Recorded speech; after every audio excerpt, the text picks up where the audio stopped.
está anunciado durante 2 jueves. Vamos a exponer en torno a la acción de amparo. Inevitablemente, un curso de esta naturaleza supone una exposición y un monólogo, de lo que yo aspiro que sea un monólogo inicial. Y naturalmente,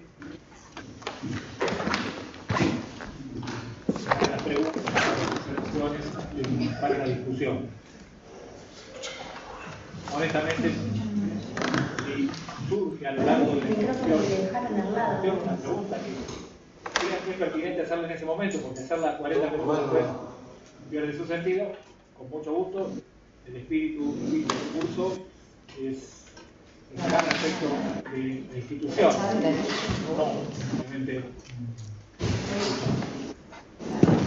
Como son 2 días, he tratado de organizar la exposición de manera tal que hoy desarrollemos los aspectos evidentemente constitucionales de la acción de amparo y lo que podríamos básicamente rescatar como supuestos en los que el amparo es admisible y que no es admisible. Una suerte de estructura o esqueleto del amparo para la exposición de hoy y luego los aspectos ya eminentemente procesales. La demanda, la competencia, el informe circunstancial, las medidas cautelares, la legitimación, la ejecución de sentencia. Quiero también hacer esta salvedad inicial. Voy a tratar de hablar de un amparo desde la Constitución con referencias preferentemente al régimen federal y algunas al sistema provincial. Ustedes saben también que es muy semejante. Y preferentemente voy a desarrollar los aspectos vinculados con el amparo individual, porque el amparo colectivo requeriría una explicación íntegra. Con esas aclaraciones iniciales, la idea sería más o menos como sigue. Todos nosotros sabemos las deudas que tiene el Poder Judicial con la sociedad civil, pero naturalmente este no va a ser el lugar donde yo exponga esas deudas. Sí quiero destacar un crédito, un legado perdurable del Poder Judicial, y es precisamente la acción de amparo. Como todos ustedes saben, la acción de amparo nació no por la intervención del Congreso, sino por la intervención de la Corte Suprema de Justicia, que creó allá a fines de la década del 50, en el recordado caso Siri, la acción de amparo. Es decir, que este instrumento nació sobre la base de la argumentación de los tribunales, y si bien la historia posterior es conocida, voy a hacer una breve referencia a ella, sí quisiera anticipar un argumento que voy a utilizar muy frecuentemente. Si el amparo nació sin una ley, con ley, y agregaría, y con constitución, no podemos estar peor que cuando nació. Y aunque todos podemos sospechar que estamos mejor, hay ocasiones en que podemos comprobar que estamos peor. De allí entonces la referencia a su origen jurisprudencial y a que la ley no debe verse como un instrumento que achique, que restrinja, sino todo lo contrario. Hecha esta breve referencia al origen jurisprudencial, pasó algún tiempo, desde 1957 hasta 1965 en la provincia de Buenos Aires y 1966 en el ámbito federal, en que se sancionaron las respectivas leyes de amparo. Una ley para la provincia, una ley para el ámbito federal. La ley estuvo precedido, las leyes estuvieron precedidas de una fuerte discusión. ¿Se debía reglamentar el amparo o no? Ese era el punto. Algunos decían, si nació sin necesidad de ley, probablemente la ley lo vaya a restringir. Dejémoslos vivir sin ley. Pero ocurrió también que el amparo era interpretado con mucha libertad por los tribunales, sobre todo en los aspectos que tenían que ver con el desarrollo procesal. ¿La demanda debe interponerse dentro del plazo o no? ¿Hay algún requisito esencial? ¿La prueba debe acompañarse con la demanda o no? ¿Qué reglas procesales se aplican? ¿Cuál es el plazo para la apelación? ¿Se alega o no se alega? ¿Cuántos testigos se pueden ofrecer en el amparo? ¿Cuál es la etapa probatoria? Y un largo etcétera, etcétera de cuestiones que derivaron en que existiesen tantas regulaciones de amparos como, habitualmente se dice, ya no juzgados, sino secretarías en cada uno de los juzgados. Esta suerte de caos en la aplicación aconsejó a algunos que se sancionara una ley que reglara esos aspectos. Esos aspectos, como acabo de señalar, finalmente se concretaron en 1965 y 66, y a partir de allí el amparo tuvo una larga vida legislativa, hasta 1994, año que, como ustedes también saben, fueron reformadas ambas constituciones, la federal y la local. En el artículo 43 y en el artículo 20, hoy tenemos este instituto expresamente consagrado. Y desde entonces se abre la vida constitucional del instituto, sobre todo en el ámbito federal, en el que perdura la vieja ley 16.986, el decreto ley, sancionado, como decía, en 1966. Naturalmente, el amparo, siendo una institución que nace, no expresamente, indirectamente, en 1957 de la Constitución, en 1994 o a partir de entonces expresamente de la Constitución, es natural que el amparo deba analizarse desde la Constitución y no desde el texto legislativo. Esto es obvio, pero no siempre sucede así. Pero no solamente debe analizarse desde el texto constitucional clásico, el artículo 43, debe también ser examinado desde la perspectiva del artículo 75, inciso 22. Este artículo, como ustedes saben, consagra las condiciones de su vigencia a una serie de tratados y convenciones internacionales. Entre otras, la muy difundida y utilizada por los tribunales, conocida como Pacto de San José de Costa Rica, cuyo artículo 25 consagra lo que la Corte Interamericana ha denominado algo así como el amparo iberoamericano, es decir, requiere que los estados consagren un instrumento rápido, sencillo o cualquier otro remedio eficaz. Ahí inmediatamente voy a volver sobre estas expresiones del Pacto de San José de Costa Rica cuando comencemos el análisis constitucional. ¿Qué quiero decir? Que el amparo debe ser visto, por supuesto, desde la atalaya de la Constitución, artículo 43, pero no acotarlo al 43, sino también vincularlo con el 75, inciso 22, y no solo con la letra del 75, inciso 22, sino con el enorme desarrollo jurisprudencial que tiene la Corte Interamericana. De manera tal que iniciamos el análisis de una institución con mucho material, la Constitución, tratados internacionales y un desarrollo jurisprudencial.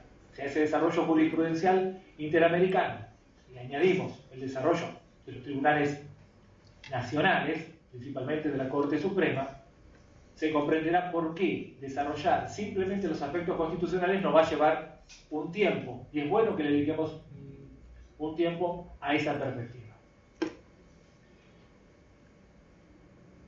La Constitución, en el artículo 43, dice que toda persona podrá interponer una acción rápida y expedita de amparo.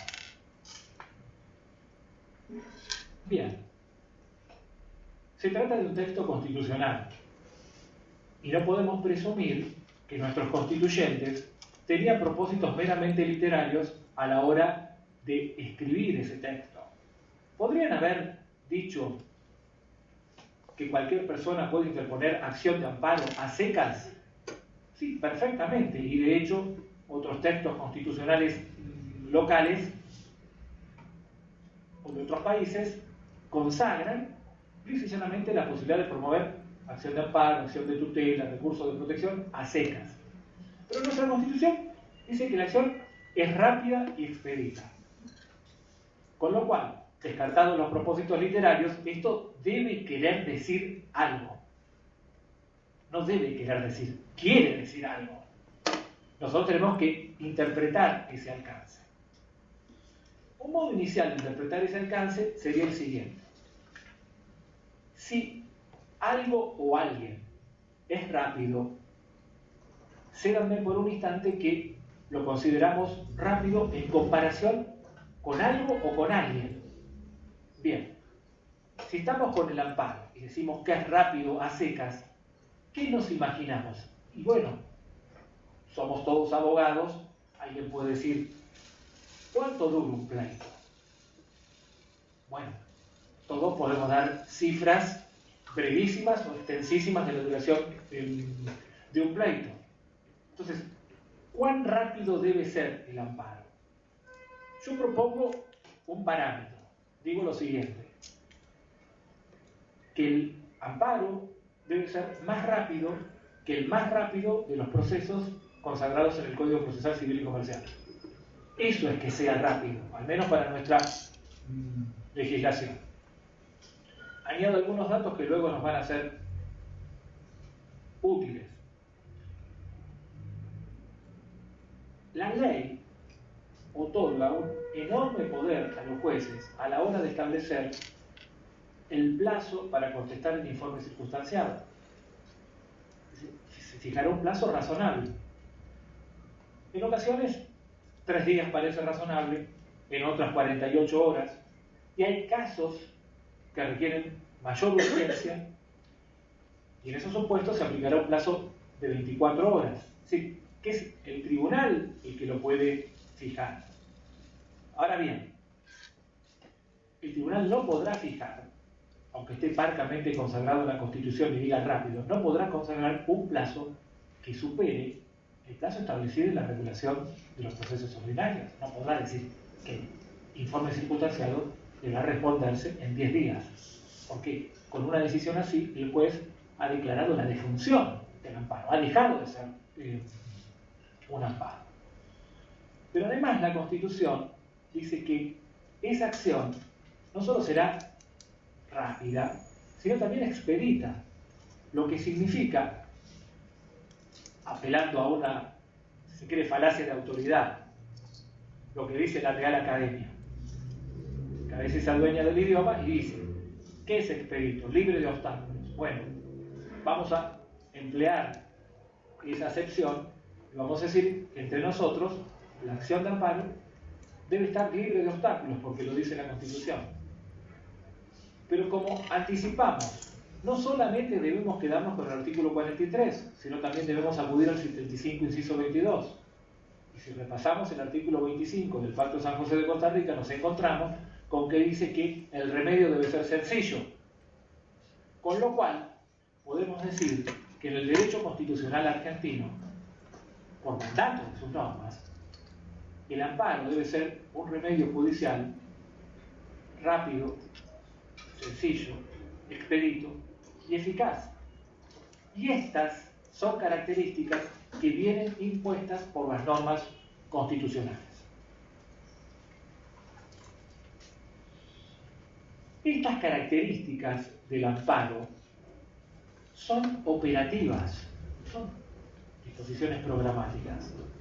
Son operativas y el ejemplo más claro es cuando hoy un juez debe fijar el plazo para contestar el informe circunstancial.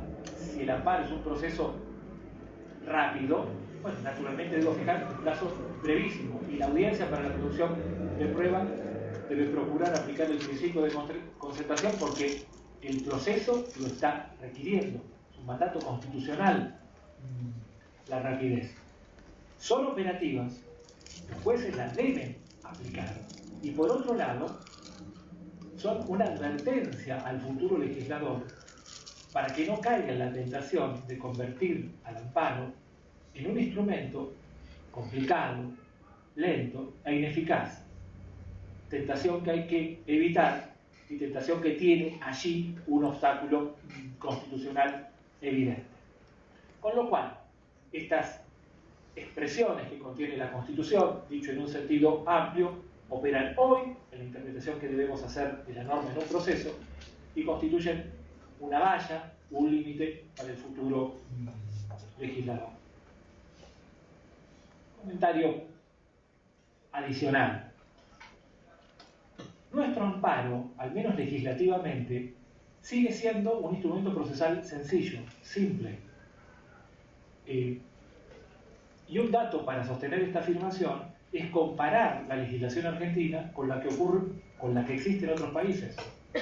Por ejemplo, México, donde el amparo tiene un auténtico código del amparo, es decir, un instrumento extensísimo, o también las disposiciones constitucionales de algunas provincias o de otros países, donde la regulación del amparo es extremadamente extensa y detallista. Hay una excepción que también quiero destacar a todo esto.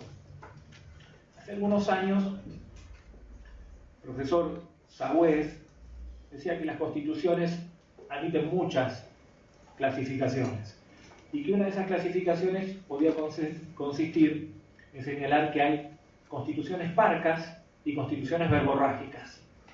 Bien, esas constituciones verborrágicas tienen un montón de afirmaciones, las normas suelen ser farragosas, y nuestra Constitución no incurre en ese comportamiento, en esa conducta.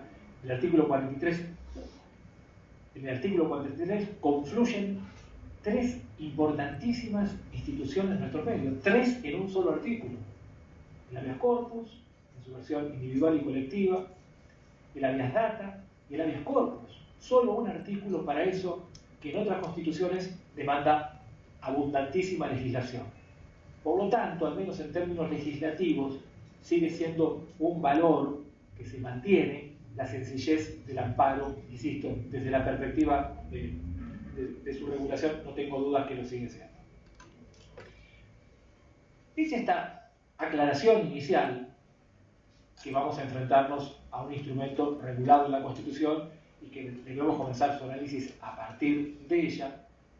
Lo iniciamos con la caracterización. Insisto una vez más, es un remedio rápido, sencillo, expedito y eficaz. Nos va a auxiliar a lo largo de toda la exposición. Dicho esto, recordemos rápidamente el texto constitucional que palabra más, palabras menos, dice así: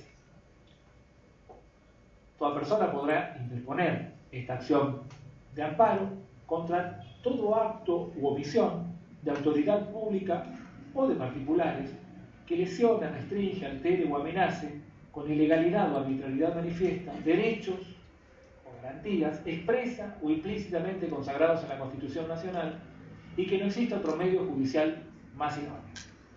A grandes rasgos, la norma dice eso. Esta es la estructura del amparo y nosotros nos vamos a tomar de esa estructura que está repetida en la legislación, no podría ser de otro modo, tanto en la federal como en la local, para estructurar los casos de admisibilidad del amparo. Expuestos los casos de admisibilidad, desarrollaremos los de inadmisibilidad. Bien, primer punto. El amparo es admisible contra todo acto u omisión. ¿Qué podríamos señalar?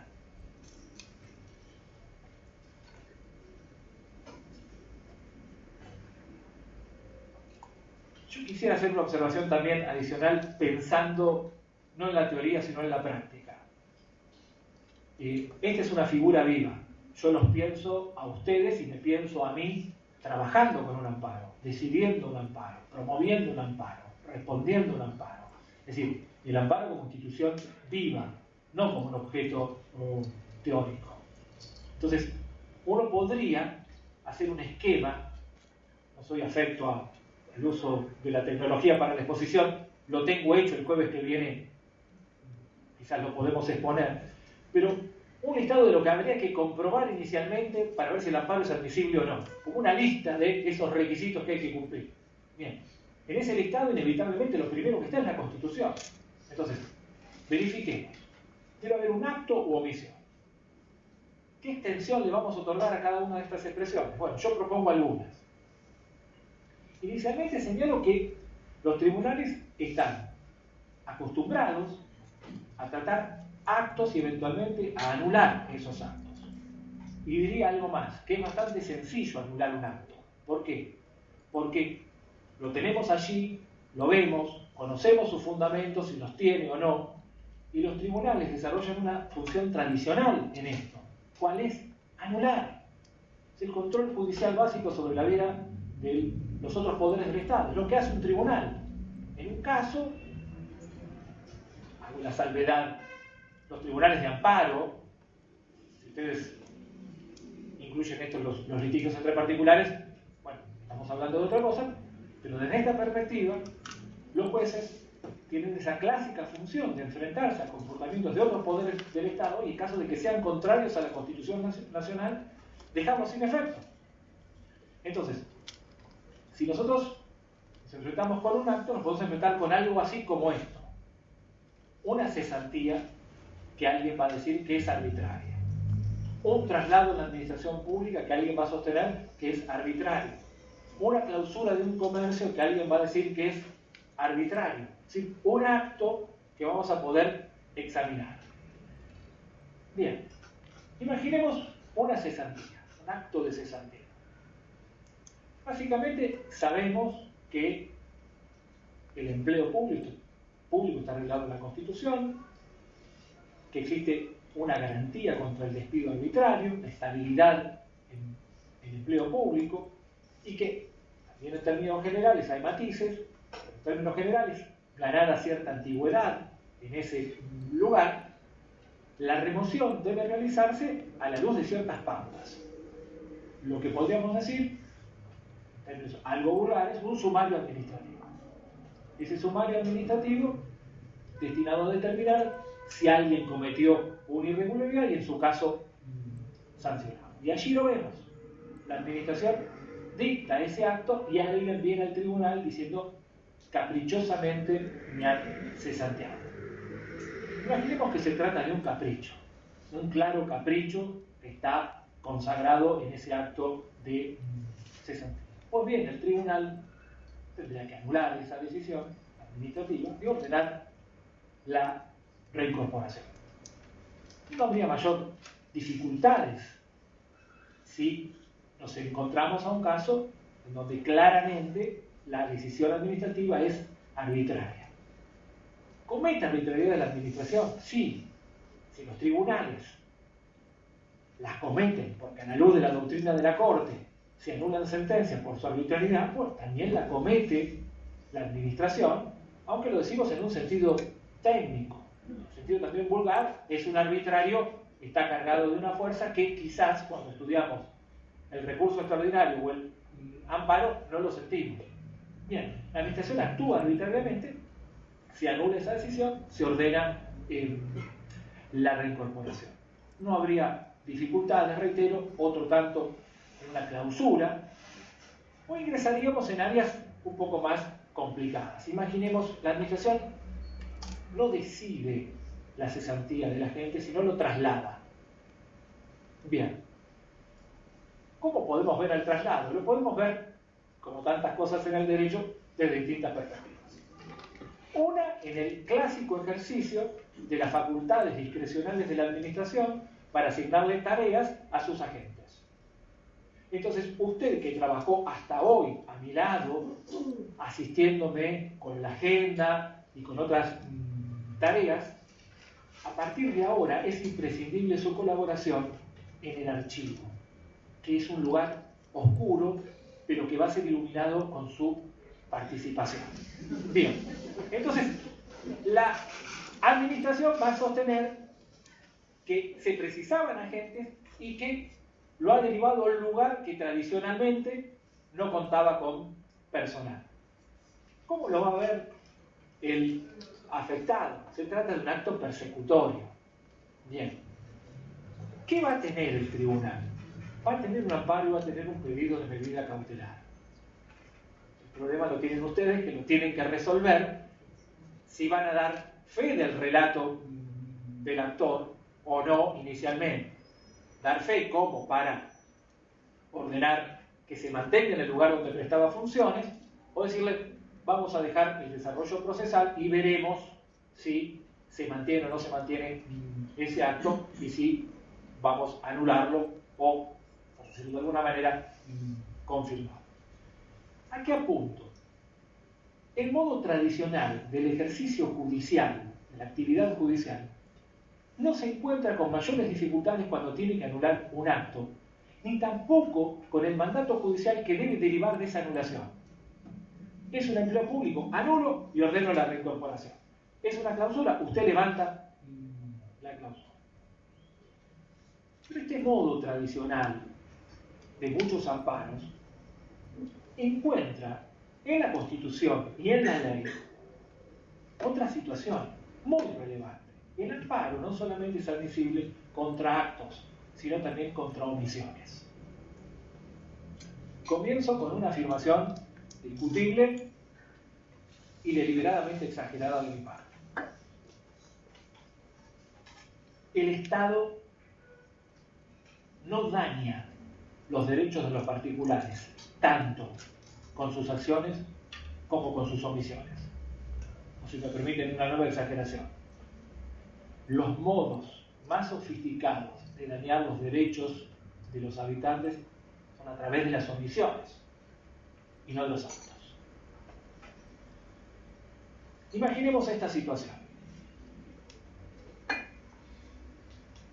Un intendente que no presta ninguna relevancia ni a la educación ni a la salud pública.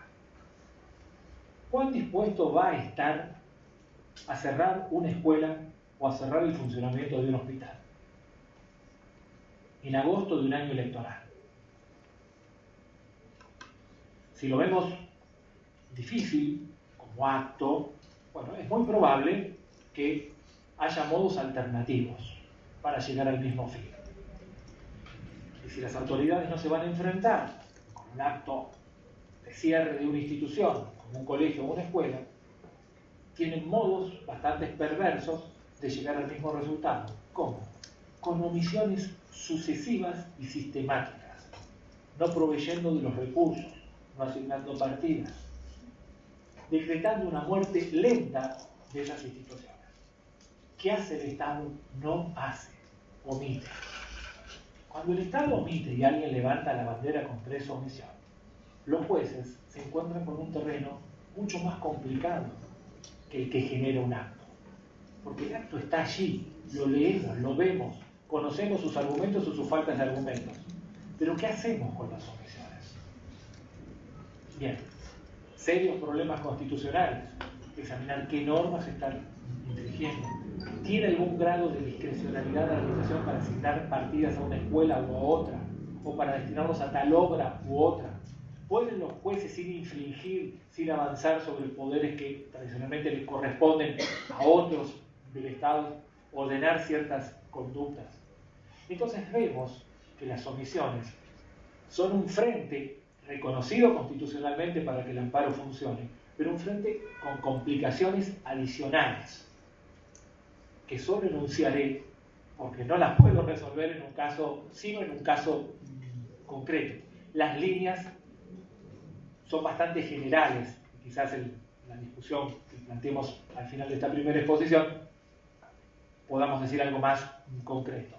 Pero básicamente, y en este punto señalar que las omisiones son uno de los motivos para promover acciones de amparo, naturalmente, pero estas omisiones nos llenan de problemas constitucionales y de problemas vinculados con el alcance del mandato judicial para remediar esa omisión.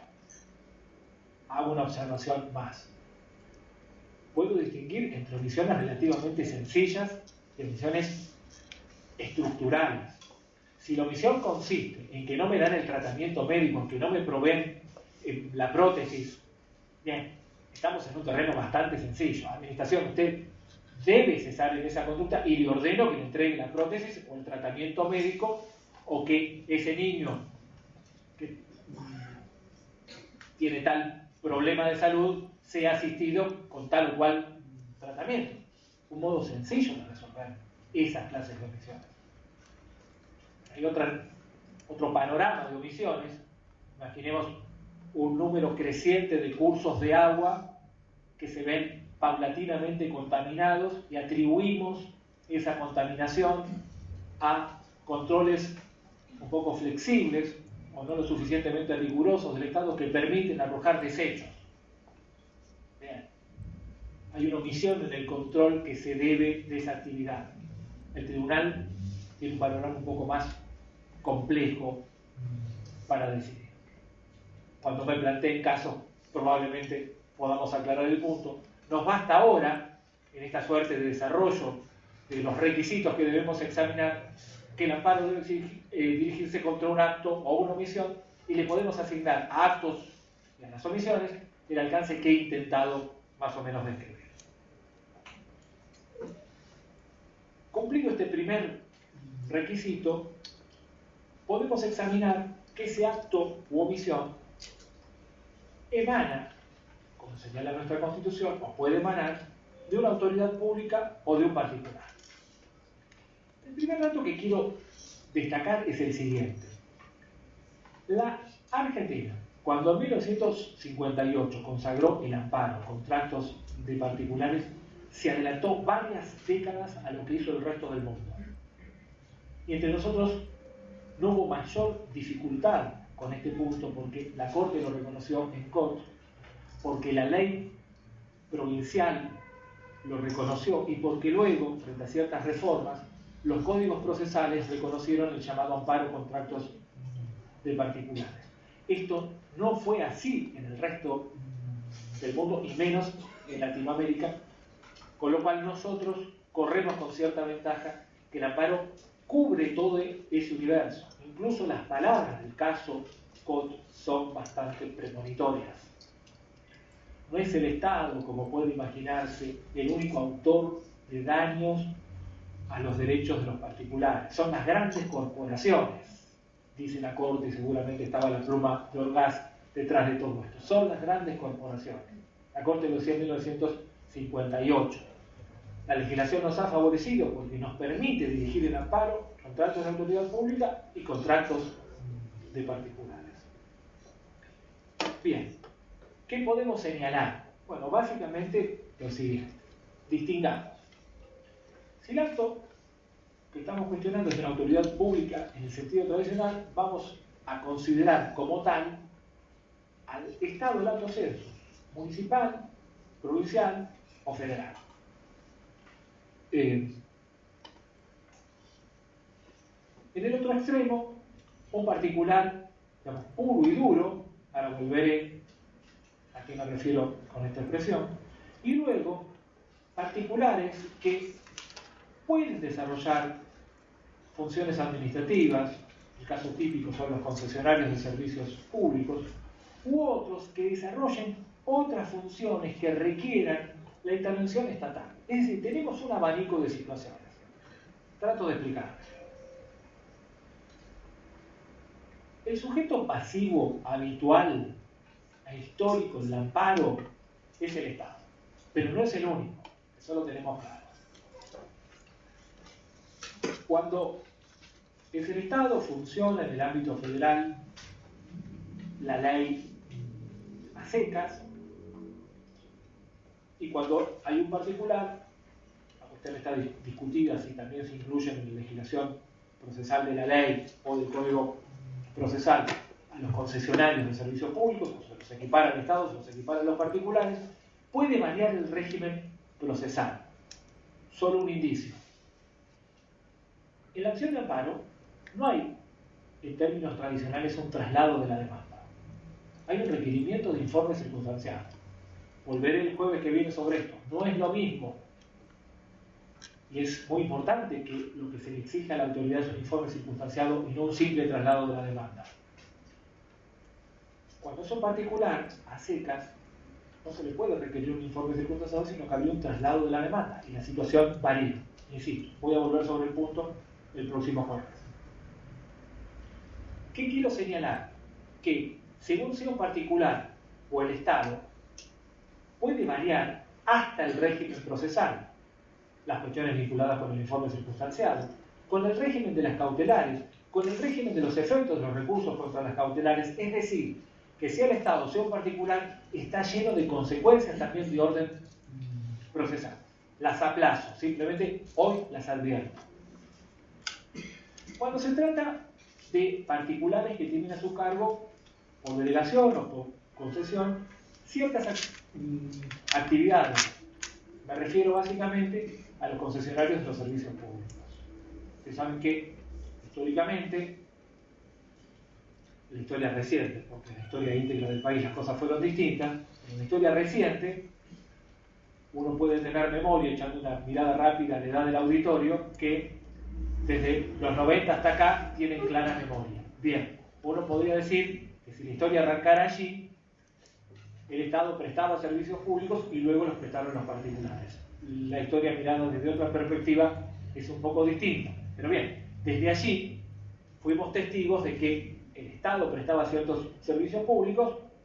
Estamos hoy habitualmente acostumbrados con el servicio telefónico y esto ha pasado a manos de particulares. Pero aquí vienen a cuento las expresiones de la Corte. Hoy las grandes corporaciones también pueden dañar tanto como el Estado. ¿Y qué podemos decir de los concesionarios de servicios telefónicos, de los concesionarios de servicios de energía eléctrica, de gas, de agua, etcétera, en la vida de todos los ciudadanos? Con lo cual, la situación de esto queda, si no equiparada, bastante cercana a la que le reconocemos al Estado. Luego hay otra clase de particulares. ¿Qué particulares? Aquellos que están sujetos a un control estatal. Las instituciones educativas son una de ellas. Las instituciones educativas que expiden títulos oficiales, y más aún las instituciones educativas que expiden títulos oficiales con subsidios estatales. Estas instituciones deben ser equiparadas en muchos aspectos a la actividad estatal. La obligación de no discriminar, entre otras, pesaría sobre ellas. Y en el último escalón de este desarrollo estaría un particular, diríamos así, como puro y duro, y a mí se me ocurre insinuar este ejemplo.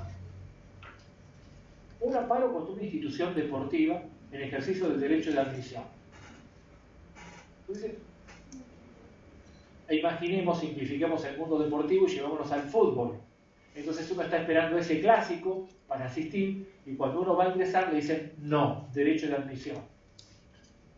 O está alertado que le van a decir que no, como efectivamente ocurrió en un caso en que el particular alertado de esa negativa de una institución deportiva promovió una acción. ¿Y qué promovió? Un amparo. Con el afán docente buscar un caso que le puede interesar a los alumnos y qué mejor que encontrar un amparo contra un club de fútbol en la víspera de un superclásico. Bien. Entonces, en esas condiciones, el particular demanda a la institución deportiva y la institución deportiva dice: mis socios siempre pueden entrar en tanto tengan la cuota al día. Lo que ocurre es que hay un organismo estatal que me impide hacerlo. No soy yo. Bien, como nosotros vamos a exponer sobre el régimen constitucional y procesal del amparo y no vamos a examinar cada uno de los casos, si fue resuelto o no, con acierto. Bien, este es un buen ejemplo de cómo se puede dirigir un amparo contra una institución particular y cómo esa institución particular puede lograr, digamos, evadirse del control judicial diciendo: yo lo dejaría entrar, lo que ocurre es que el organismo estatal que ejerce el control me lo impide. Entonces, hay un abanico de situaciones de distintos sujetos pasivos y en ese abanico no debo omitir el relevante rol que hoy cumplen todas aquellas instituciones que prestan servicios médicos de manera privada. Probablemente, estando en la ciudad de La Plata, estando en los tribunales, uno puede asociar prácticamente las cuestiones con una institución estatal que es el IOMA, pero el universo de las cuestiones que se reclaman por razones de salud no está confinado al mundo de IOMA, sino que también tiene agentes particulares y en esos casos esos sujetos también pueden ser demandables a través de la vía de amparo. Un último comentario. Si estoy haciendo un esquema, es un esquema bastante concentrado y voy muy lento con cada uno de los requisitos, pero decir algo de cada uno de ellos. ¿Qué puedo decir o añadir sobre estos particulares. Solo quisiera decir que en ocasiones esos particulares, cuando son sujetos pasivos de una acción de amparo, al derecho vulnerado o que denuncia como vulnerado el actor, se le puede oponer otro derecho también que estaría amenazado o vulnerado con la conducta que se quiere hacer cesar. Básicamente, una institución educativa podría decir: yo elijo a mis alumnos, yo los someto a ciertos requisitos y yo tengo derecho a enseñar. Es un derecho que está reconocido por la Constitución. Tengo derecho a asociarme, y si es una institución que cobra por el ejercicio de esa actividad, tengo derecho a ejercer industria lícita. Quiero decir que en ocasiones el amparo contra particulares lo que coloca en conflicto son dos derechos, con lo cual la tarea del tribunal es aún un poco más compleja que un amparo que promueve un particular contra una autoridad pública. Si hemos despejado que el amparo se dirige contra actos o omisiones, y que estas omisiones pueden provenir de autoridades públicas o de particulares, el tercer punto en la lista es que ese acto u omisión de autoridad pública o de particulares debe lesionar, restringir, alterar o amenazar un derecho constitucional. La Constitución y las leyes han optado por esta larga fórmula: lesione, restringe, altere o amenace. Bien. Como palabras más, palabras menos, esta es una fórmula que lleva más de medio siglo en la Argentina. Hubo reflexiones en torno a ella, sobre todo a la hora de llevarla al texto constitucional, y algunos propusieron, yo creo que es un acierto, no hacerla tan extensa, porque uno como que tiene que memorizar: lesiona, restringe y amenace, y el profesor en la mesa dice: y falta uno. Falta uno, sí. Entonces, en beneficio de los que deben rendir ese examen, podríamos decir que cuando haya una lesión o una amenaza, porque la restricción o la alteración son también formas de una lesión. Quien restringe o altera está lesionando un derecho, quizás en una dosis menor o homeopática, pero lo está lesionando. Entonces, el texto ganaría en claridad y en contundencia si decimos que debe haber una lesión o una amenaza. ¿Por qué? Porque la restricción y la alteración pueden ser fácilmente subsumibles en la lesión. Si ustedes aceptan esto, que puede ser un poco engañoso, pero bueno, cédanmelo para exponer, el amparo será admisible cuando haya una lesión o una amenaza. Bien. Cuando hablábamos de actos o omisiones, decíamos que el Poder Judicial históricamente está acostumbrado a tratar con actos y eventualmente anulados, y que el problema son las omisiones. Bien. El Poder Judicial también está acostumbrado a tratar con lesiones, y estamos acostumbrados a que los pleitos duren años y que la jurisdicción tenga un carácter eminentemente reparador. ¿Quién no recuerda una sentencia que diga en su parte dispositiva: condeno a pagar a los herederos de? ¿Qué pasó antes? Bien, alguien falleció, quizás fue motivo del pleito, pero quizás murió durante el pleito. Es decir, que el carácter reparador de la jurisdicción, incluso monetario, lo vemos muy frecuentemente. Se necesita además, hasta por razones constitucionales, que haya un caso o controversia, y siempre se ha asociado esta exigencia constitucional a la lesión. Hasta que no me lesionen, no hay un caso. Por lo tanto, los tribunales no deben intervenir hasta que esto no esté lo suficientemente coloreado, y ese carácter se adquiere cuando la actividad estatal desciende y constituye una afectación concreta. Uno podría imaginar una mano que va descendiendo para pegar el golpe, y es el golpe la lesión. Pero si podemos rescatar este proceso desde que nace hasta que se dirige y da en el blanco, este proceso admite algunas modulaciones. Y cuando está aquí, la amenaza es claramente inminente. Está por caer el golpe. Aquí podría estar en un estado muy remoto y nadie imaginar que mi brazo se va a dirigir hacia eso. Pero cuando el golpe fue lanzado, podemos, hemos congelado la imagen y ver en esto un acto de amenaza que reclama alguna tutela o protección. Si la imagen fuera válida, si sirviera de algo, podríamos decir que cuando la amenaza tiene estas características, la inminencia de que se convierta en una lesión, los jueces no deberían seguir contemplando y aguardando que el golpe dé en el blanco. Es decir, podemos reclamar que la justicia, en términos más técnicos, que la jurisdicción no tenga solamente carácter reparador, sino que tenga un carácter preventivo. Ese carácter preventivo tiene un límite, insisto, el límite constitucional de la exigencia del caso de controversia, artículo 116 de la Constitución, pero los tribunales han variado en esa idea de considerar mayor o menor inminencia. Retrocedo. Sí, soy titular de un comercio y el comercio ha sido clausurado. Si yo vengo a dar mi clase y me la prohíben en razón de mis ideas políticas o religiosas, si yo voy a presentar el libro hoy y hay un acto de clausura o de censura respecto, no hay ninguna duda que la lesión está consumada. ¿Qué ocurre con el mientras tanto? Que constituyen también formas perversas de afectar los derechos.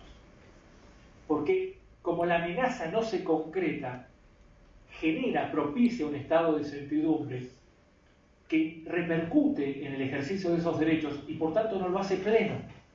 Es como que acobardadamente se ejercen esos derechos por algo que en algún momento puede llegar a concretarse. Pero eso pasa con el tema mucho en el tema salud, que mientras, o sea, hay le dicen, o sea, interponen recurso de amparo, la justicia dice que sí, y la obra social, por ejemplo, apela, y mientras tanto, cuando la enfermedad es crónica, es grave, ¿no? Sí. Y ahí sí hay una lesión después ya que no se puede sí. volver a ganar. Bien, yo me refería a esto. Sí. En razón del tema de... No, para utilizar el tema de salud, yo lo vería así. El particular que lo inicia en estos términos son un poco aventurados, ¿no? Permítanme exponer, no decidir. Imaginemos que una persona que se somete a un tratamiento que tiene que tener una continuidad, que es un tratamiento complejo y oneroso. Y las personas cuya obra social provee esos tratamientos, lo otorga muy ocasionalmente. Y como son pocas también las personas que padecen de ese mal, esas personas se encuentran hasta vinculadas a través de una asociación o de grupos, saben quiénes padecen de esa afección y tienen esa protección social. Intercambian experiencias, datos, algunos se auxilian con medicamentos que le han quedado a algún familiar, etc. Un grupo que conoce, está detrás de esa situación. Entonces, rápidamente se enteran de que hay una decisión interna de ese organismo que luego de 6 meses de tratamiento no lo prolonga. Bien. Hubo una primera víctima, el que fue y le dijeron, si en 6 meses no funcionó, no se lo vamos a renovar. Él es el que va a promover la acción de amparo. Él es el que tiene la lesión, él es el que tiene el acto. Pero el que está con 4 meses y medio, y por una vez tengo la libertad de decir, el problema es de ustedes, ¿qué hacen? ¿Le dicen que hay una lesión? ¿O que la amenaza no es inminente? ¿Que venga cuando le digan que no? ¿Que todavía corre el albur que le digan que sí o que no? Se ha concretado. Es como que está el disparo y no ha llegado al blanco. Si ustedes quieren precisiones aritméticas, no soy el indicado. ¿Por qué? porque el derecho es una disciplina social, requiere de matices, nos enfrenta a casos, y un caso supone esto, a veces la concreción y en otro una amenaza. Me voy un poco de los ejemplos complejos y me voy a uno que me siento un poco más cómodo, porque no está ni la vida ni la salud de una persona en discusión, y el ejemplo podría ser el siguiente. Tomamos conocimiento que la legislatura local, en razón de un proyecto enviado por el gobernador de la provincia que me asesta, está en el trámite de sancionar una ley que es incuestionablemente inconstitucional, que es claramente disparatada, que no deja norma constitucional sin violar. Y la historia legislativa da testimonio de que ese gobernador ostenta un extraño récord. Nunca hubo una legislatura que no le aprobara un proyecto de ley que envió. Bien, en ese escenario, todos suponen que la ley, el proyecto, se va a convertir en ley. Y contra ese proyecto de ley se promueve una acción. Y dicen que es una amenaza en los términos del artículo 43 y 20 de la Constitución nacional y local. Bien, ¿es susceptible de ser considerado una amenaza para ser tratado en el marco de una acción de amparo la presentación de un proyecto de ley? Ese sería el punto. Imagino que algunos de ustedes pueden considerar que sí, que es un acto inconstitucional y que puede ser abordado a través de una acción de amparo. Y otros podrán decir, pero todavía no lo es. Y otros podrán contraargumentar, pero no va a vetar un proyecto que el propio gobernador remitió. Si están con esas dudas, yo les sumo una que es propia, y que es la siguiente. ¿Qué le ordenarían a la legislatura que está por tratar ese proyecto? Si alguno de ustedes cree que se le puede ordenar a la legislatura que no lo trate, yo claramente le diría que no estoy de acuerdo con esa posición, porque la legislatura se debe discutir aún proyectos que consideremos inconstitucionales. Claro está. Y no me parecería que un juez actúe dentro de sus facultades si le ordenara a la legislatura no discutir un proyecto de ley. Bien. Sé el carácter opinable y comprometido que puede tener una afirmación como esta, pero claramente creo que es así. Con lo cual, retrocedo. Estamos en el terreno de las lesiones, en la tranquilidad de la lesión, en la tranquilidad de la justicia reparatoria, en la tranquilidad de operar como morgues jurídicas. Viene el cuerpo, la persona muerta, y tratamos con eso. Pero nosotros debemos tratar con casos en donde ese daño todavía no se ha consumado, donde hay personas que están siendo perseguidas por esos males, personas sobre las cuales todavía no ha recaído ese mal. La amenaza, por tanto, es susceptible de ser reparada también a través de la acción de amparo.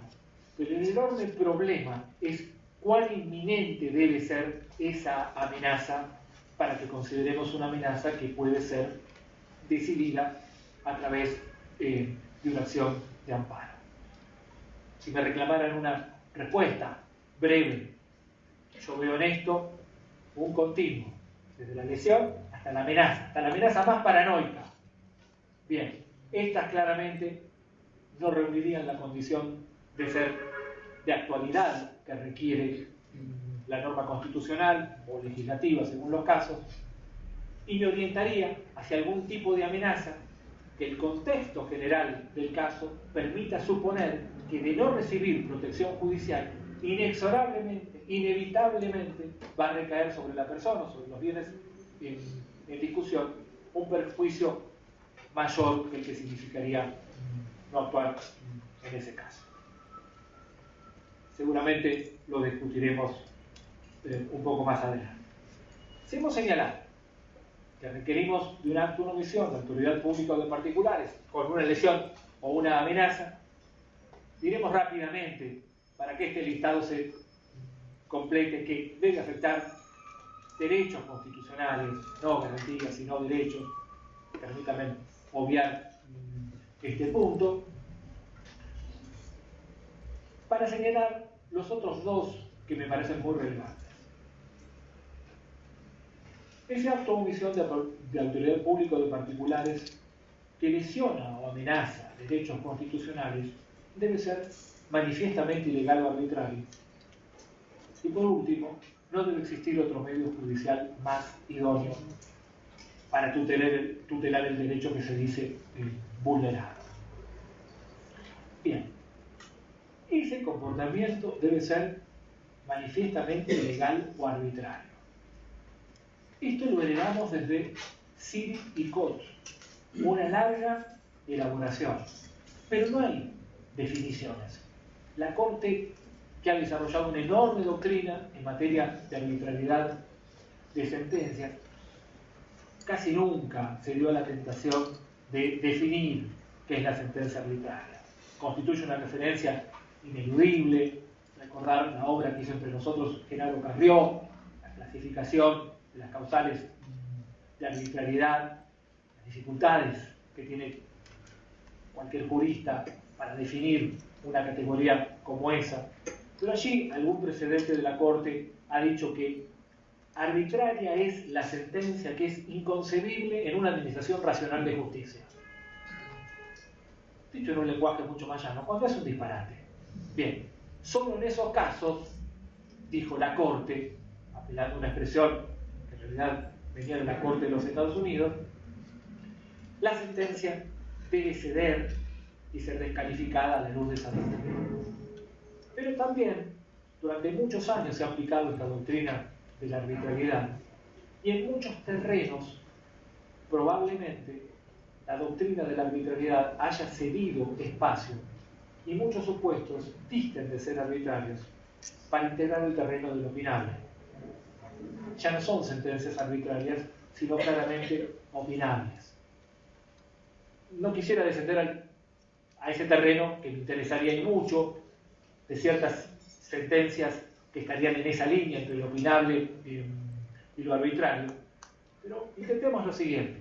Si la Corte alguna vez dijo que arbitraria era la sentencia que era inconcebible en una administración racional de justicia, podríamos trasladar esta idea cuando nos enfrentamos a algún acto o omisión de la administración, o sea, inconcebible en una administración racional, y donde claramente la cuestión no resulte opinable, sino inconcebible.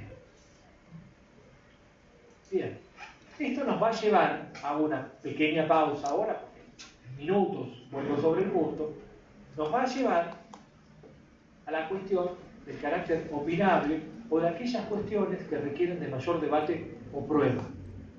Pero quiero poner el punto en lo siguiente. Cuando se promueve un amparo, naturalmente la parte invoca ilegalidad o arbitrariedad manifiesta. No siempre la hay. Abundan actos ilegítimos de la administración, pero con esas características hay pocos. No es moneda diaria. Y es un registro alto el que se requiere para acreditar la ilegalidad o arbitrariedad manifiesta.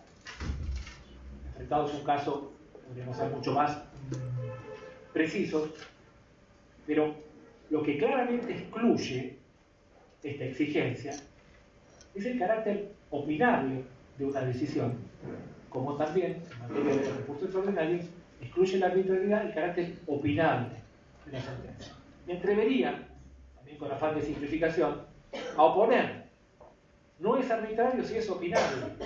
Debería ser claramente inopinable una cuestión para que resulte arbitraria, o que claramente se aparte de la norma que le impone determinada conducta a la administración o a quien fuera el sujeto pasivo de la acción. Vuelvo en breve con la contracara y la ilegalidad o arbitrariedad manifiesta, que tiene que ver con el carácter opinable y la necesidad de mayor debate o prueba.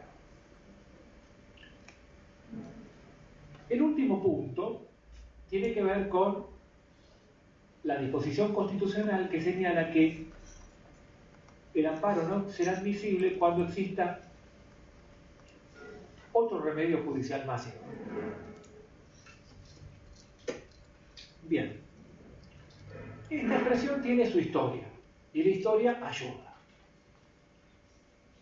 Bien, si uno examina la Constitución Nacional, la Constitución local, y examina los textos legislativos vigentes al momento de su sanción, va a encontrar una gran similitud.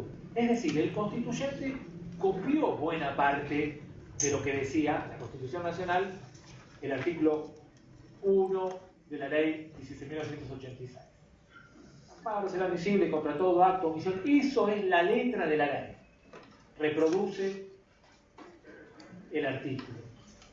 Pero en determinado momento se detuvo. Pudo seguir con ese afán de reproducción, pero no lo hizo. ¿Qué pudo haber dicho? Pudo haber seguido copiando.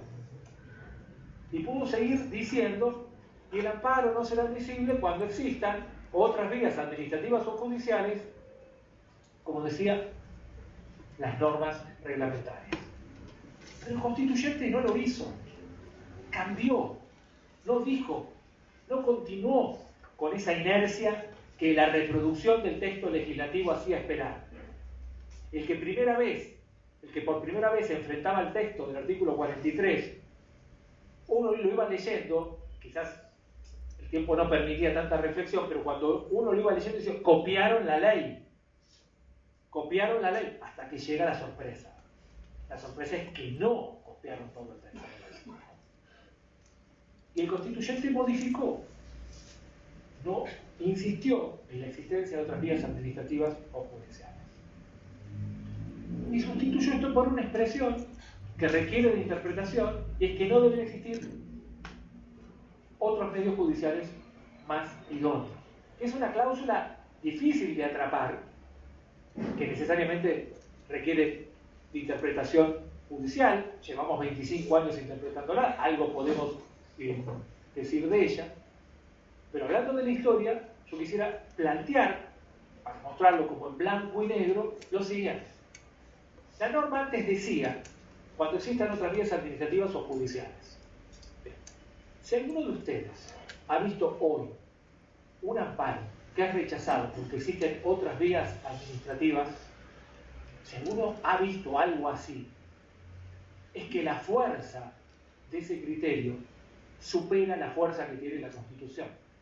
Es decir, hay una inercia que sigue considerando inadmisible al amparo cuando se le puede reprochar a la parte una inacción frente a la administración, equiparando la acción de amparo a un contencioso administrativo, cuando son figuras absolutamente distintas y sujetas a regulaciones distintas y con finalidades distintas. Uno es el juicio a la legalidad de la conducta, el otro es un juicio a la constitucionalidad del comportamiento. En uno se afectan los derechos constitucionales y no hay remedio que pueda solucionar esa afectación. El otro es un juicio a la legalidad de una conducta administrativa que puede tener diversas entidades, algunas muy serias, otros no tanto. Esa idea de someter el amparo al agotamiento de la vía administrativa es una idea que no existe mirado desde nuestra Constitución. Quiero desarrollar algunos argumentos, brevemente. El primero es el siguiente. Si muchos de ustedes trabajan en la provincia de Buenos Aires y aplican la ley de la provincia y aplican la Constitución local, no deben olvidarse de la Constitución Nacional. No deben olvidarse de la Constitución Nacional. Sobre todo en aquellos sectores en que la Constitución Nacional es más amplia que la Constitución local. ¿Por qué? Porque las constituciones locales pueden ser más amplias que la Constitución federal, pero no más restrictivas. O dicho de otro modo, las garantías constitucionales federales son un piso para los estados locales, no un techo, pueden ser más amplias, pero los textos locales no pueden ser empleados para desconocer la norma federal. Si ustedes me esgrimen que hay una norma local que permitiría interpretar que en la provincia de Buenos Aires esos requisitos pueden exigirse, el argumento que tengo para responder es que esa interpretación es claramente inconstitucional. Me remonto a un viejo caso que siempre empleo, porque pese al contexto en que se dictó, yo en términos personales comprendí cómo funcionaba antes del sistema constitucional actual la acción de amparo. Siempre me pesó esa idea de otros remedios administrativos o judiciales, porque todos podemos imaginar que siempre existen otros remedios administrativos o judiciales. Siempre. El caso es así. Hace muchos años, unos 35 años, una señora en una provincia fue a cobrar su pensión y se encontró con el informe del cajero del banco que le dijo que estaba dada de baja, que averiguara el Instituto de Previsión que le iban a informar. La mujer averiguó y efectivamente le habían dado la baja. ¿Qué había ocurrido? Se tenía un beneficio derivado. Tenía la pensión porque su esposo era el jubilado. La administración de oficio había iniciado una actuación y había comprobado que esa jubilación había sido otorgada irregularmente. Y la dejó sin efecto. Y como hizo caer la jubilación, también hizo caer el beneficio de pensión y por lo tanto le dejó de pagar. ¿Y qué hizo el abogado de esta señora? Bien, promovió una acción de amparo. ¿Y qué le dijeron los tribunales locales en todas las instancias? Que el amparo era inadmisible. ¿Por qué era inadmisible? Porque había otras vías administrativas y otras judiciales que le hubiesen permitido la protección del derecho que decía vulnerado. ¿Cómo argumentaron? Argumentaron así. Señora, usted contra el acto de revocación de la jubilación de su esposo pudo interponer un recurso de reconsideración, de revocatoria, jerárquico ante la autoridad administrativa, y no lo hizo. Pudo obtener una decisión administrativa o el silencio administrativo y accionar contra el silencio o contra el acto dentro de un plazo de caducidad, y no lo hizo. Pudo solicitar una medida cautelar en sede administrativa o en sede judicial, y no lo hizo. Señora, usted tenía remedios administrativos y remedios judiciales, vías previas y vías paralelas, y no las empleó. Por eso el amparo es inadmisible.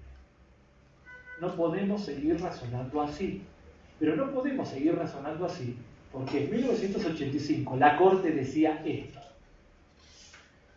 No interesa que existan esas vías administrativas previas o paralelas. Esta señora es casi octogenaria. Esta señora recibe un beneficio de pensión. Esa pensión tiene carácter alimentario. Esta señora no puede resistir el largo camino administrativo y judicial ordinario. Por lo tanto, el amparo es admisible. En la década del 80, la Corte, antes de la reforma constitucional. Eso nos llevó, hace mucho más tiempo del que quisiera que hubiera transcurrido, a sostener en una obra con Moreno que no es un juicio sobre la existencia de las vías, lo que se debe efectuar judicialmente, sino es un juicio sobre la eficacia de esas otras vías. Siempre se va a poder predicar que esas vías existen, siempre.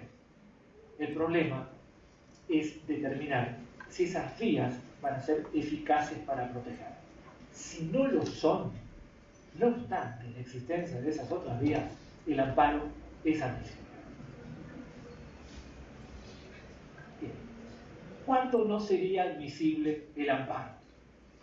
Tenemos como el desarrollo de los requisitos para determinar su admisibilidad, pero bueno, tenemos un conjunto de disposiciones que nos señalan que el amparo no sería admisible. Voy a dedicarme a algunas.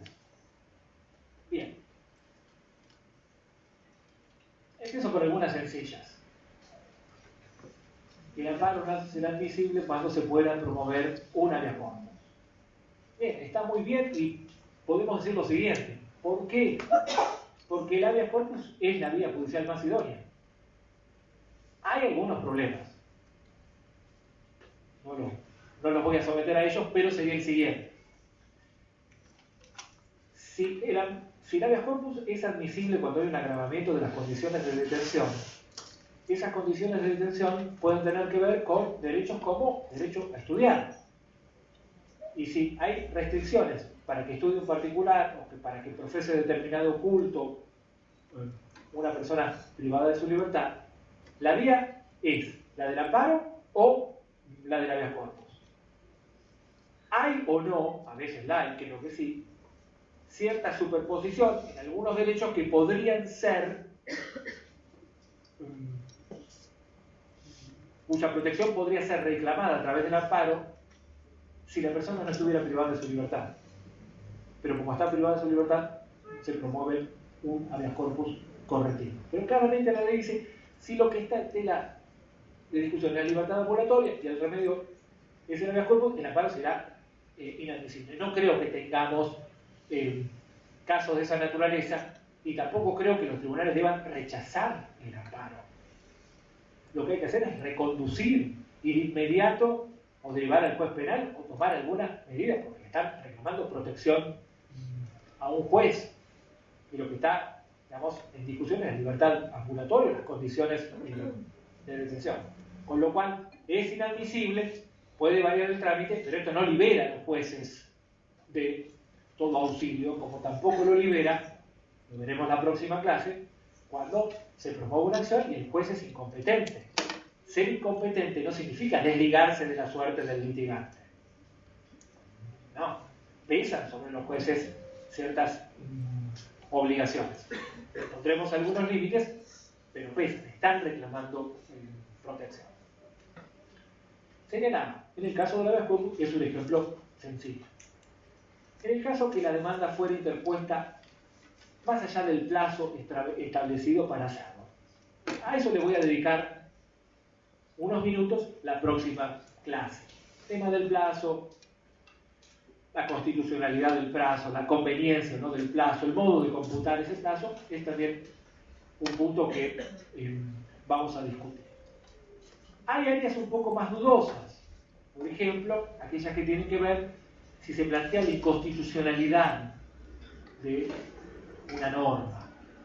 Bien, también hago un derivado para el próximo jueves, pero básicamente quiero anticipar lo siguiente.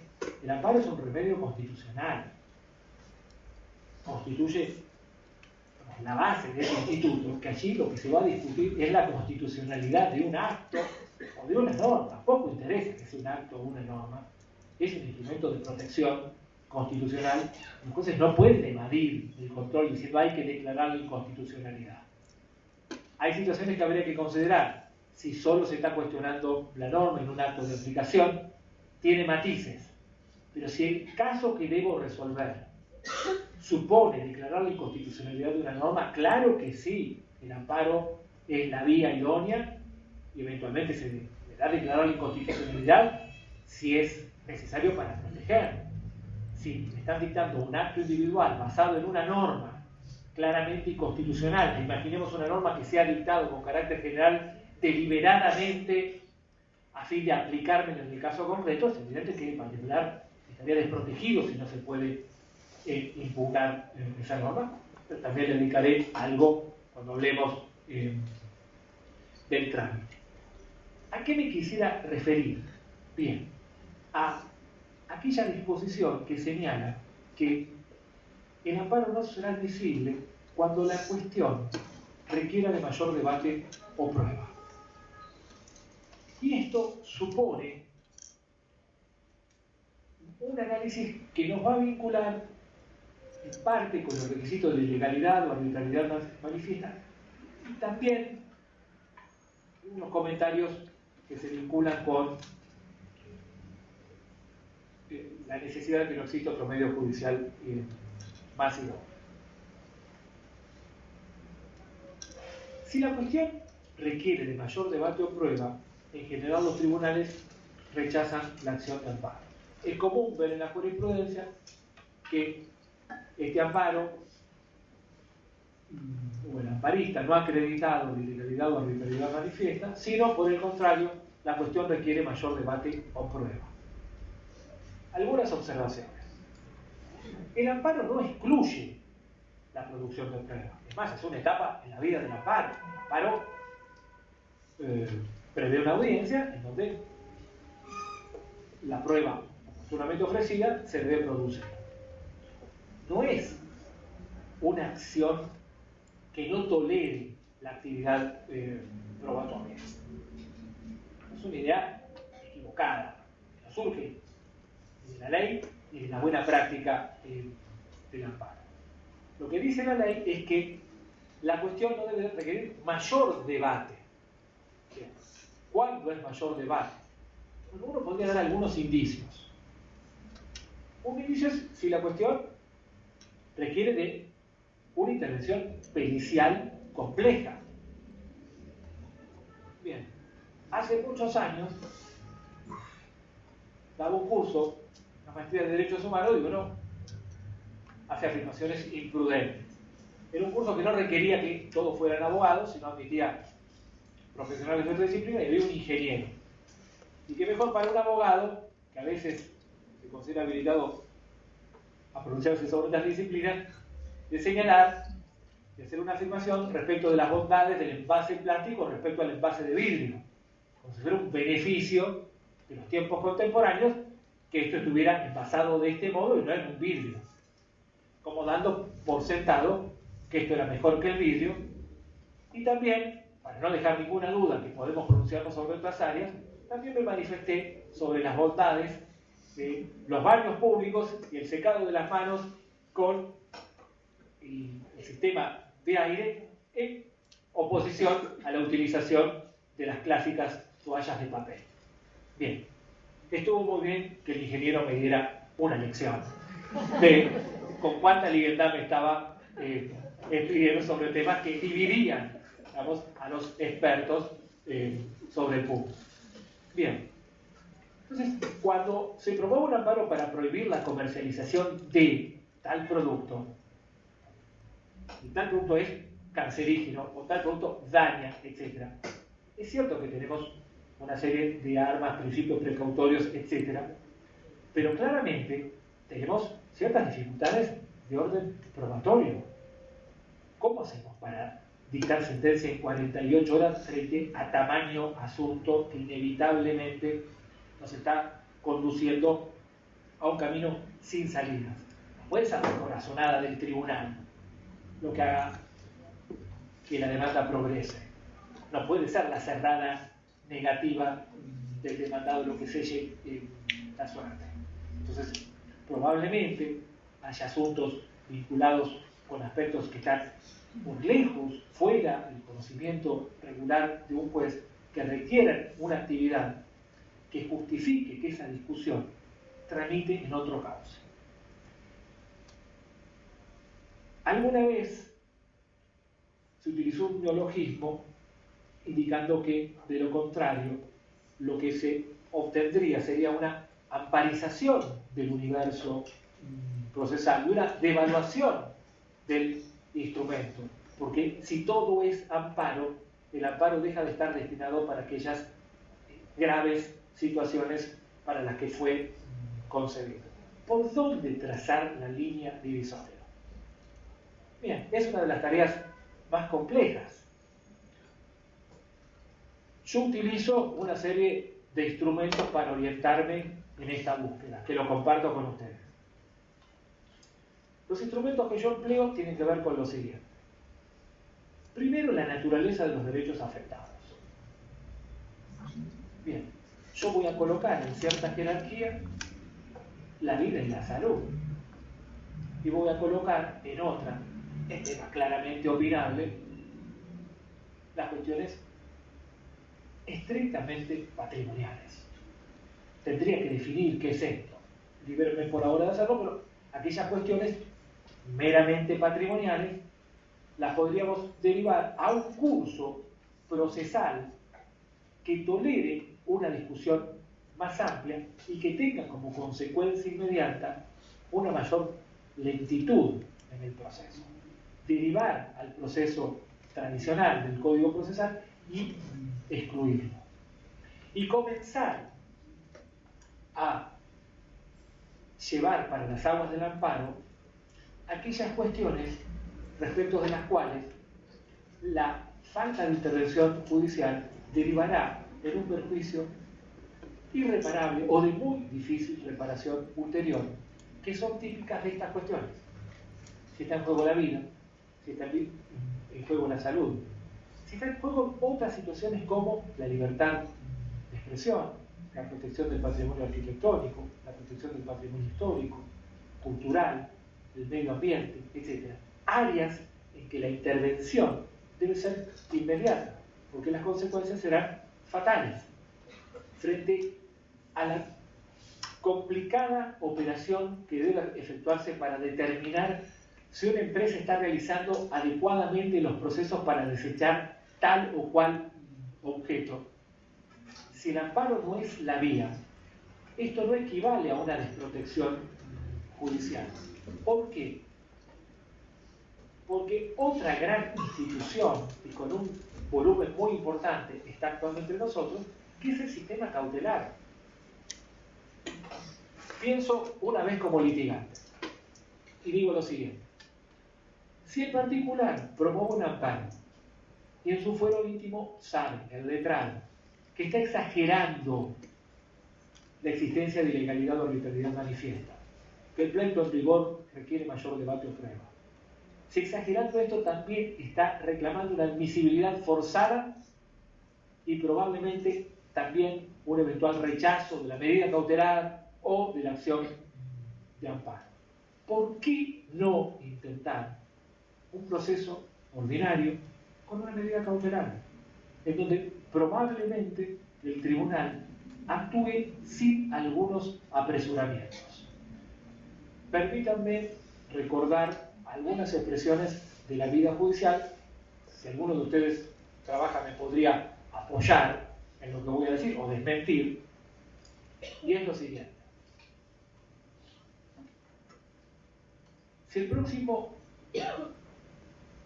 lunes fuera feriado y mañana viernes 13:50 interponen una acción de amparo que sale sorteado al juzgado, ¿alguien diría, me cayó un amparo?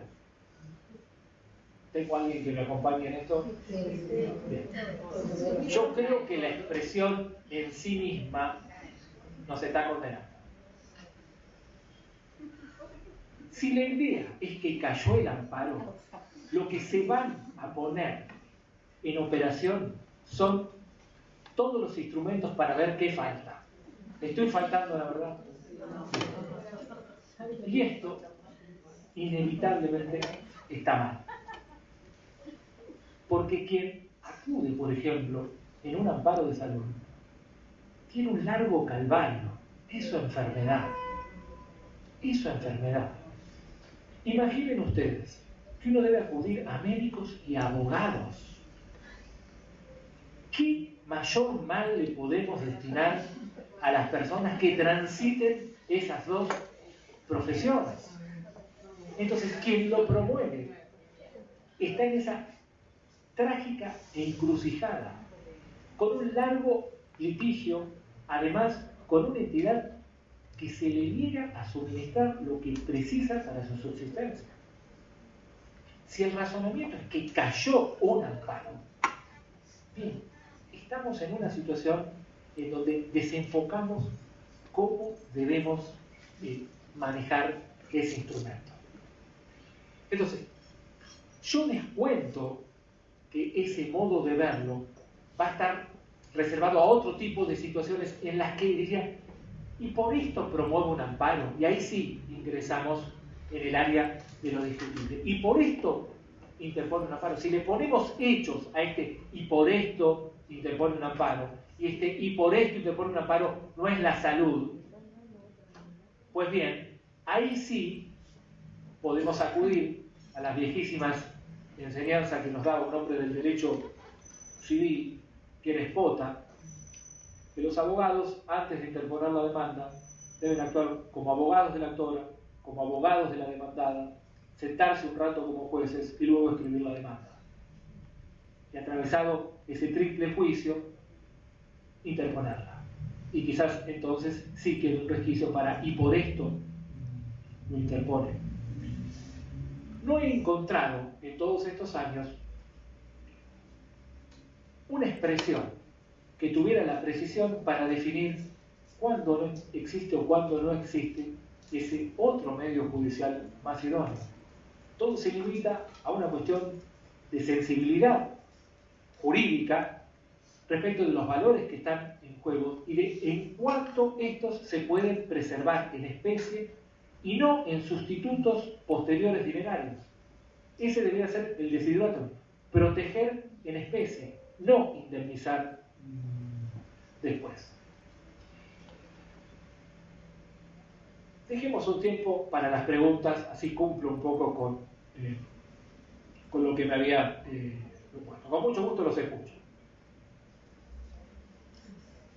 La gente a veces, bueno, a mí me preguntó una persona en una oportunidad que no le daban una línea de teléfono. Por eso, ¿cuándo va o no con la acción de amparo? Y yo le dije que no sé, porque no tenía la línea de teléfono y dice que si le cuentan no tiene más línea, te dan otra clase de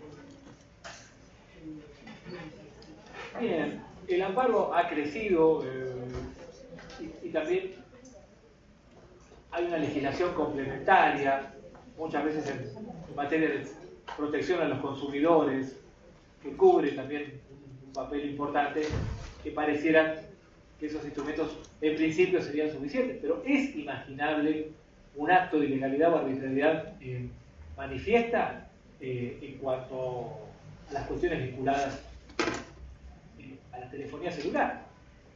Pensemos cuántas personas le entregan al celular no solo horas, sino buena parte del destino de su trabajo, porque es el modo de comunicación laboral. Esa persona vive laboralmente por esa línea telefónica. Está todo concentrado allí. Y un buen día, la empresa le anoticia que tiene una pequeña deuda sin saldar, unos 250.000 pesos. Entonces le señala que puede saldar la deuda y si existiera alguna diferencia después se la van a reintegrar. Y la persona resiste eso. Entonces le dice, mire, le vamos a dar 30 días para que usted regularice esta situación. Primero le dicen para que la regularice. Y después va a haber un añadido. O se podrá disponer de la línea. Bien, todos podemos imaginar si en las relaciones familiares y personales podemos imaginar cuán grave puede ser o cuán farragoso puede ser para nosotros perder la línea, el número de la línea. Imaginemos a alguien que confía en ese número telefónico su trabajo. Entonces uno puede rápidamente convertir un episodio menor en una clara vulneración a un derecho constitucional. En este caso era una línea fija, no era celular porque estaban cobrando más líneas. ¿No? Eso también es un fundamento. Bien. Una pregunta.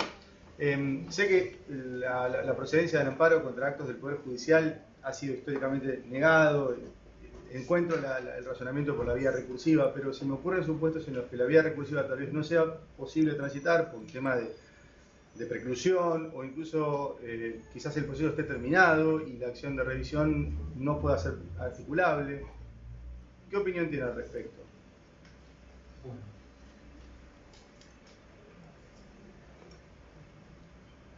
La exclusión legislativa, porque es legislativa, no es constitucional, dice, amparo no sea admisible, contratos del Poder Judicial. Básicamente se ha interpretado, como sabrás, excluyendo la actividad jurisdiccional o distinguiendo la actividad jurisdiccional de la actividad administrativa. Si la Corte de la Provincia dicta una sentencia caprichosa, arbitraria, la parte tendrá recurso extraordinario, pero si la Corte caprichosamente excluye a un secretario, el secretario podrá interponer una acción de amparo. Es muy sencillo decir esto si uno trabaja en una jurisdicción distinta de la Corte, pero bueno, podrá hacerlo. La exclusión, como te decía, no es constitucional porque el Poder Judicial es una autoridad pública. A secas. Los tres poderes del Estado lo son. Pero en el curso natural, el desarrollo natural del amparo, siempre se ha considerado que los medios idóneos, judiciales idóneos, son los que están a disposición de las partes del desarrollo procesal. Y de esa idea, en principio, no me apartaría.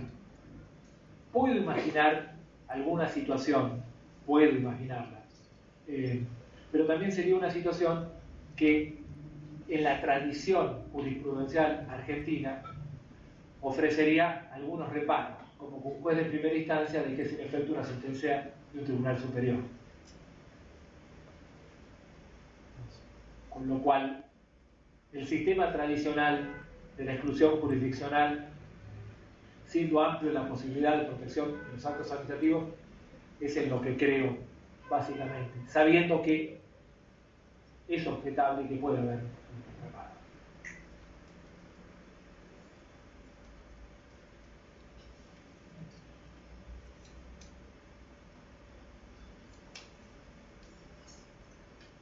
Debo permanecer así hasta las 14:35. En cuanto a la cuestión del permiso. ¿Me hace una pregunta? Perdón. Sí. No, Adelante. la duda por el tema de la omisión del Estado cuando admitiera determinados actos. En realidad, o sea, le digo, ¿por qué no surgió puntualmente? Por el tema de las pensiones por discapacidad. Por ejemplo, hay muchas que llevan un tiempo y surge la duda, digamos, si en cuanto a esa falta de respuesta por parte del Estado, que en realidad está en una oficina parada, por ejemplo, si correspondería, sobre todo por los derechos que se encuentran en juego, un amparo por mora o en realidad un amparo en sí, si es la medida adecuada por la vía del amparo. No es una excusa, pero siempre me refugio en los hechos, porque depende. Y claramente es así por lo siguiente. Depende del régimen jurídico para otorgar esa pensión o beneficio. ¿Qué hay que acreditar? ¿Y qué hay acreditado? ¿Qué hay que acreditar y qué se tiene acreditado en esa causa, en ese trámite? Habría que evaluar esa situación porque si la norma dijera, hay muchas normas, si una norma dijera que se debe contar con el certificado de discapacidad y dos requisitos objetivos más, acompañar copia del documento y la partida de nacimiento, y eso está, yo no promovería un amparo por mora en ese escenario, porque digamos, claramente están determinados los requisitos. Si dependiera de algún tipo de apreciación o de evaluación que no viniera de la mano de un documento certificante,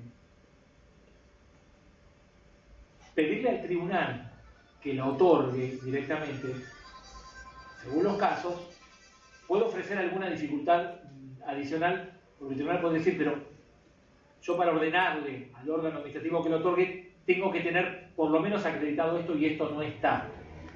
Entonces, habría que ver el marco. Si el marco jurídico permite cierta objetivación en cuanto a los requisitos que se exigen, podría ser el amparo liso y llano. Si no, puede ser un camino que levante algún obstáculo judicial. Pero hay que verlos. Y también no es lo mismo la revocación que el otorgamiento. Porque si revoca, si hay un acto de revocación de un beneficio, es el caso más sencillo para un tribunal. ¿Por qué? Porque lo otorgó. Cuando lo otorgó, evaluó y consideró que se reunían los requisitos. Ahora lo deja sin efecto. Ya tenemos una apreciación, un camino y ahora una evaluación de si eso se mantiene o no en la revocación. La revocación es el caso sencillo. Pero si nunca hubo otorgamiento, la injerencia judicial es mayor. No es que no sea posible, pero es mayor, porque esa actividad previa no existió.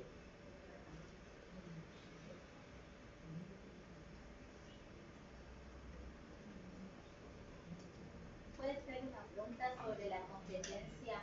Sí, lo iba a desarrollar, pero no, con todo gusto. Adelante. No, el caso es un beneficiario de IOMA, un menor con certificado de discapacidad y una persona con discapacidad pero que tiene PROFE. ¿Cuál sería, dónde habría que interponer la demanda? Tengo dos casos resueltos en la corte, uno a favor y uno en contra. El que tenía IOMA. ¿Qué corte? Corte de Nación. Con IOMA, fallo 2017, era beneficiario de IOMA, determinó que la justicia federal debía intervenir. Y un fallo 2018, con profe, dijo que teníamos que intervenir nosotros. Bueno, yo comparto la duda. A mi juicio, el asunto era federal, y de hecho así tramitaron, así resolví que eran federales. Y con sorpresa vi la decisión de la Corte. Profe, programa federal, El año pasado, que es local. Por Bien. el convenio que tiene. Yo creo que los límites de la justicia de excepción debieron morigerarse, ¿no? Pero así lo resolvió la Corte. Y yo quiero creer que el fallo posterior, digamos, significa el abandono del criterio que antes. Mi gran duda es que la jurisprudencia o las resoluciones en que se basa el fallo son anteriores si bien la resolución es nueva, la de 2018, la del 2017 ya estaba con los mismos argumentos. Sí. Por eso quería plantear por ahí antes. Lo voy a verificar con mayor intensidad para el jueves. Bueno. No creí que me iban a preguntar algo así. Pero 1/3 de la Cámara Federal los remite a la provincia, en aplicación de ese precedente. Claro. Y además el jueves pasado vinieron a preguntarme exactamente, o sea, tengo muy presente esa situación y la contradicción de la Corte.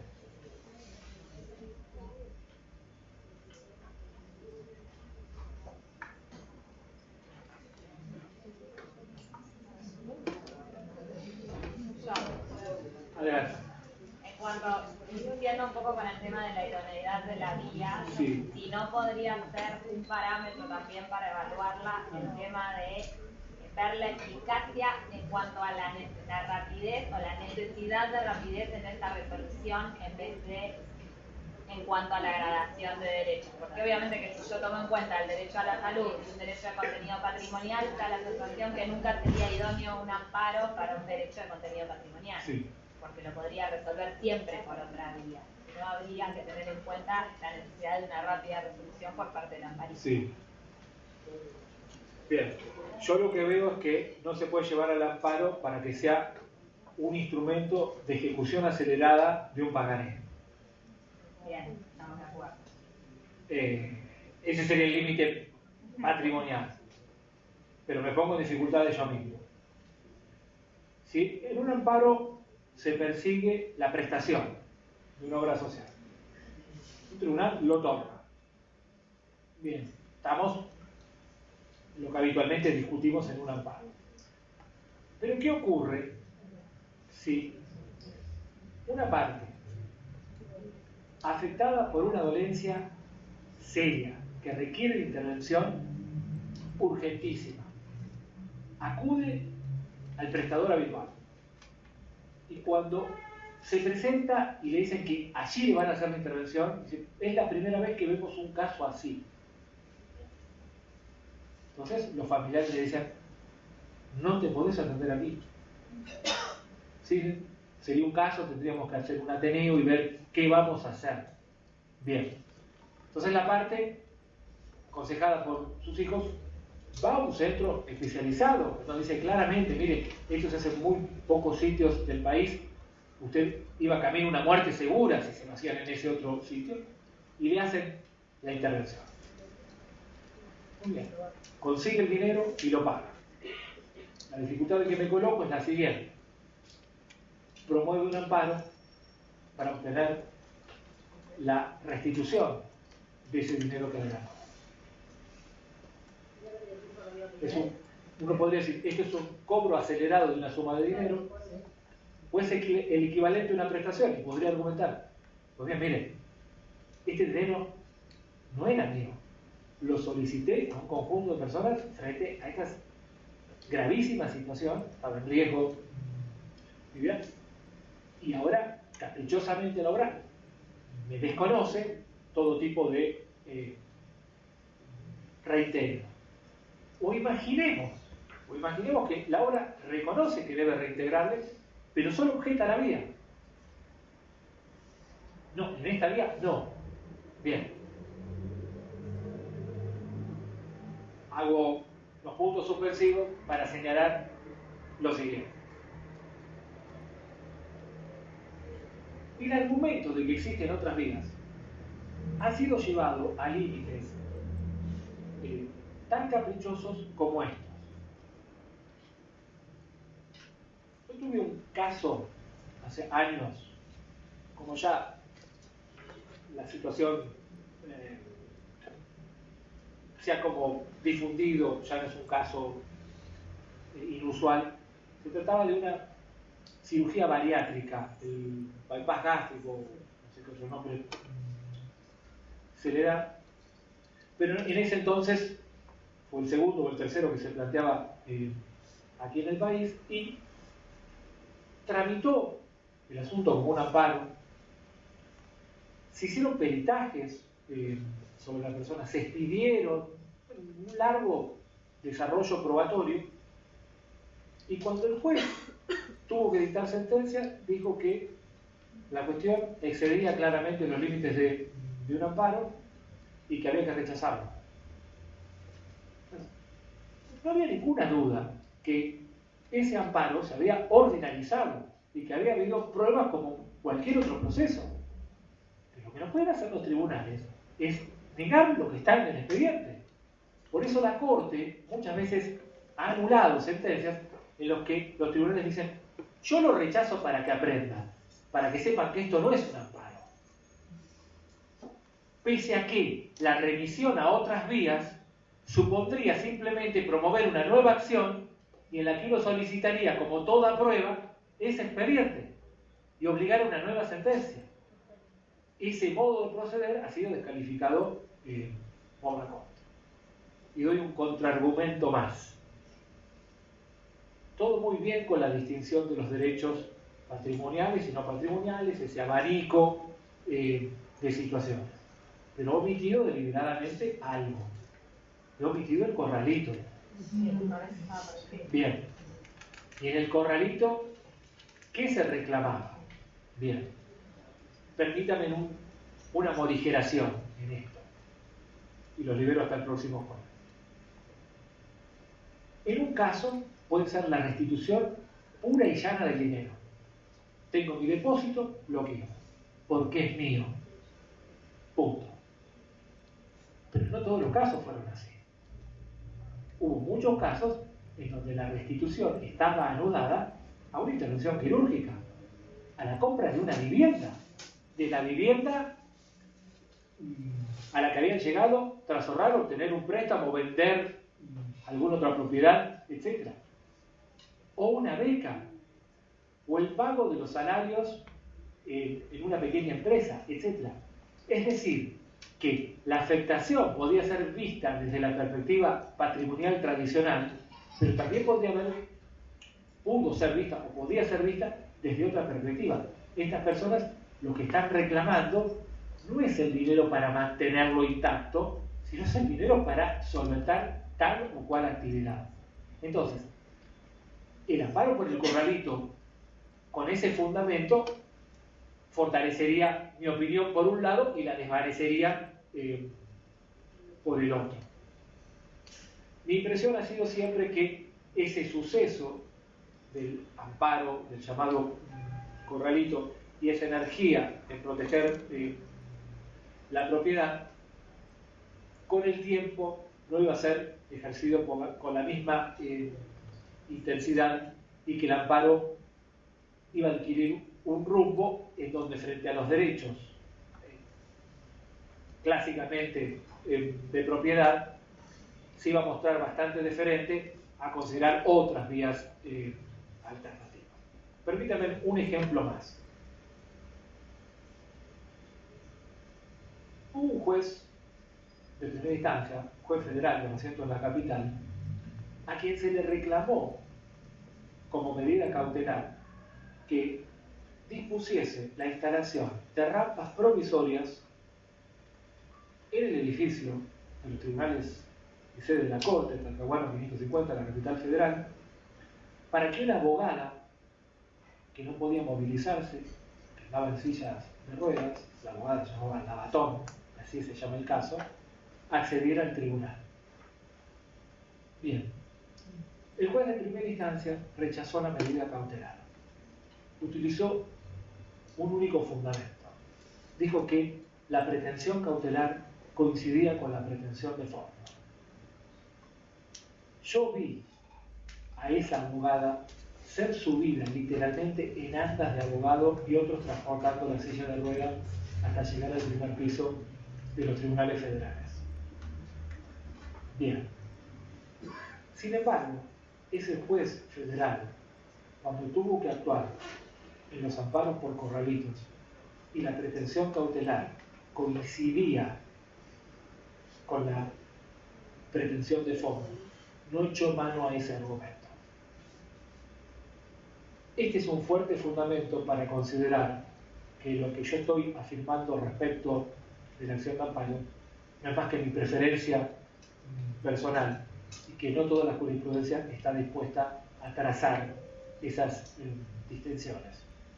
La propiedad fue más fuerte en ese caso y no hubo ningún obstáculo para que se registrara la coincidencia.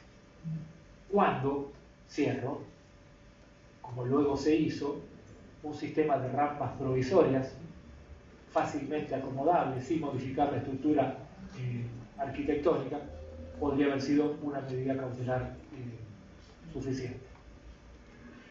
Les agradezco la presencia, la paciencia en un día como hoy bastante inclemente, y los que resistan a esto, nos veremos el próximo jueves. Muchas gracias.